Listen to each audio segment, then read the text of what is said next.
Hi, I'm Amy Connell, personal trainer, nutrition coach, which is kind of funny, and host of the Grace Health podcast. I wanted to provide Laura Christensen's Professional Writers podcast listeners a visual example of some of the stretches that we talked about in her recent episode. The first stretch we talked about was a hip flexor stretch. If you find yourself sitting often, writing, or maybe driving or anything else, then what's happening is your hip flexor is in that flexed position the whole time. What we want to do is do the opposite.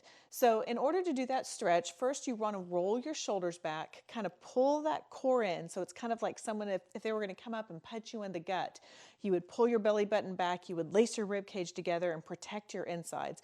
That's what we mean by engaging your core. Then take one foot back behind you and tilt your hips forward. When you do that, you also want to squeeze your gluteus maximus, which is also known as your butt cheek. Bend the front leg, but really you want to pull that hip forward, squeeze your glute, and you'll feel a nice stretch. You can hold it there for about 30 seconds. That will release the hip flexor muscle. Now, if you're in the privacy of your own home and don't feel weird doing this next exercise or this next stretch, what I recommend is just taking your feet about hip width apart. You can place your hand on your hips, roll your shoulders back again, engage that core. You're going to hear that a lot. And just rotate your hips. Make a nice circle. I recommend this because when we sit, we're in that position and we're static. We're not doing anything differently. Our femur bone, our thigh bone, connects into our hip bone, just like we learned a long time ago, and that's a ball and socket joint that's intended to move the femur in all different directions. When we circle the hips like this, then we're taking that femur and we're rotating it within the joint. Make sure you go one way and then the other way. Now, if that feels a little weird to you, if you're in public, then you can also just stand and take your hips from side to side.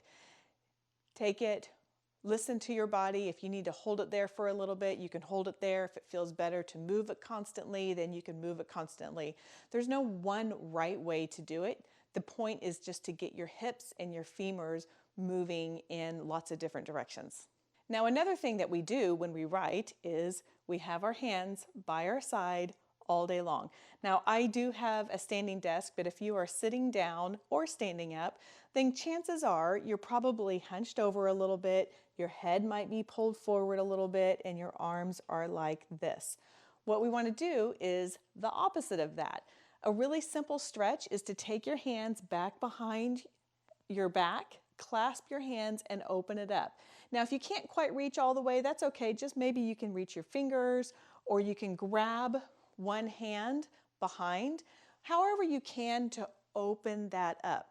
Now, another bonus movement that I didn't talk about with Laura, but you can go up against your door frame and press your arm up against the door frame and lean into that. You just want to feel a little tension and hold it there until it releases. Don't force anything. Don't do anything that hurts. Just find that tension point and release it just a little bit.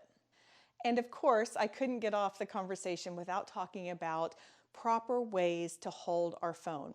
When you hold your phone, what we want to do is this.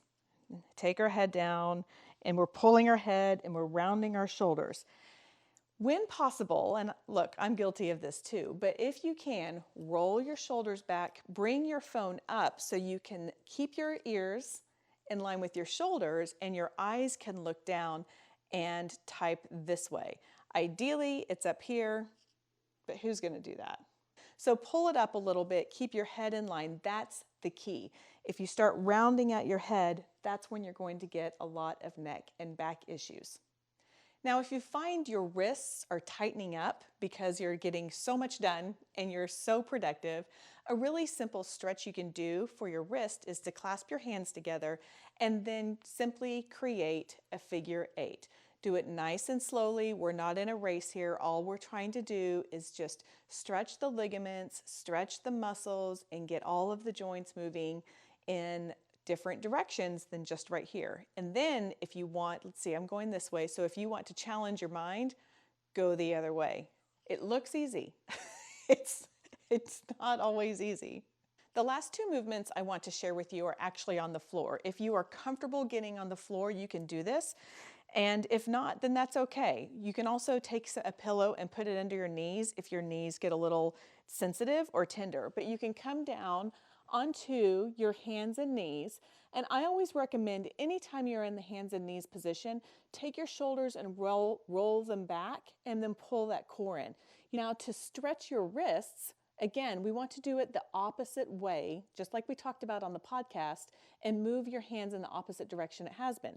So you have been here, and we can go up, but really what we might want to do is go under. So very gently, and I'm going to actually move my knees a little closer to my hands to take some of the weight off of my hands. Take your wrists and fold them under. Again, don't put too much weight on this. Be very, very gentle. And you can sit back and you will feel a really nice stretch in your wrist. You can also move side to side as you do this as well. So that is a move only to do if you are comfortable getting on the floor, comfortable on your knees, and have enough stability and control to really take your hands under here. You don't want to put all of your weight on your wrists. Be very careful with that. And finally, let's go down to that floor prone cobra I talked about with Laura, which is really great for strengthening your back, especially if we are hunched over looking at our screen all day. You're just going to lower yourself down onto the ground. Take your hands back to your hips. Squeeze your gluteus maximus, your butt cheeks. Pull your feet away and then just lift up for a couple seconds and release. Go all the way down.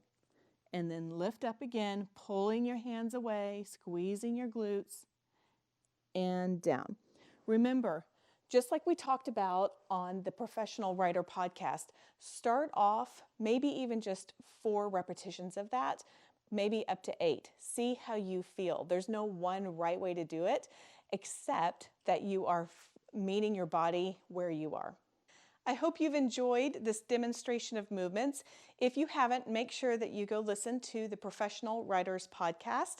I will have the episode link below. And if you would like to receive simple and grace-filled ways to take care of yourselves and enjoy a little chocolate, I invite you to listen in on the Graced Health podcast.